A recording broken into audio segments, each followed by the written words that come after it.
Ano po ang opinion nyo dito, sir? Dito po sa naging zona po ng ating Pangulo. Ang sabi po ng Pangulo, kailangan magkaroon po ng transparency dito sa mga budget ng gobyerno, lalo na itong nangyaring issue ng flood control, di ba? Alam niyo naman po yun, ang laki na nag-epekto na ito.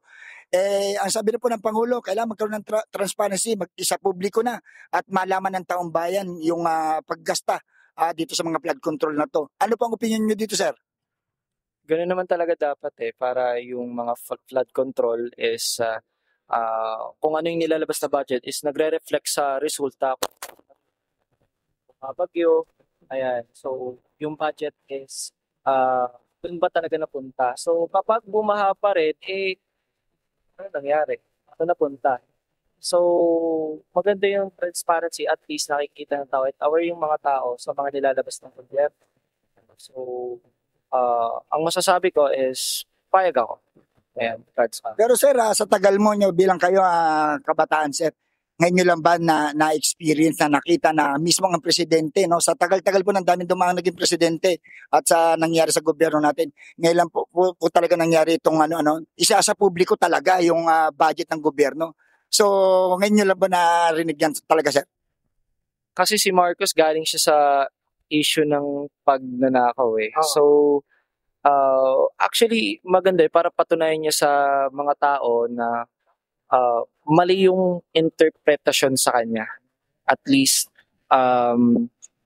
nilalahat niya na, hindi lang sa kanya. So, lahat ng mga government officials. So, kailangan maging totoo sa pagtatrabaho. Siyempre, malaking pera kasi yung nilalabas. So, kailangan maging transparent since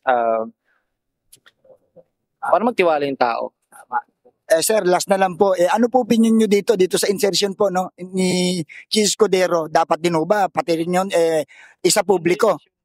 Yung yung kay Escudero lang po nagkaroon lang po ng insertion. Pero ang issue lang naman po dito yung 142 billion na budget po kay Chis Escudero. Ang gusto lang naman po, ang tanong ko lang po sa inyo, okay lang din po ba sa inyo na pati yung 142 billion na yan, dapat din po may transparency?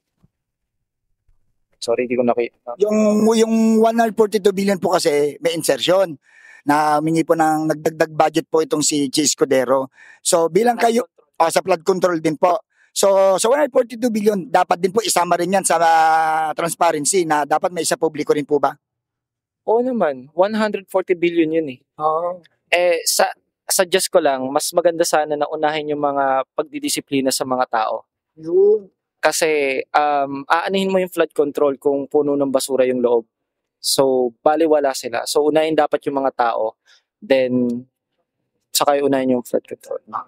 Ako, maraming salamat, sir. Ang ganda ng inyong mga sinabi. Maraming salamat po, sir. Walang anuman po. Thank you po.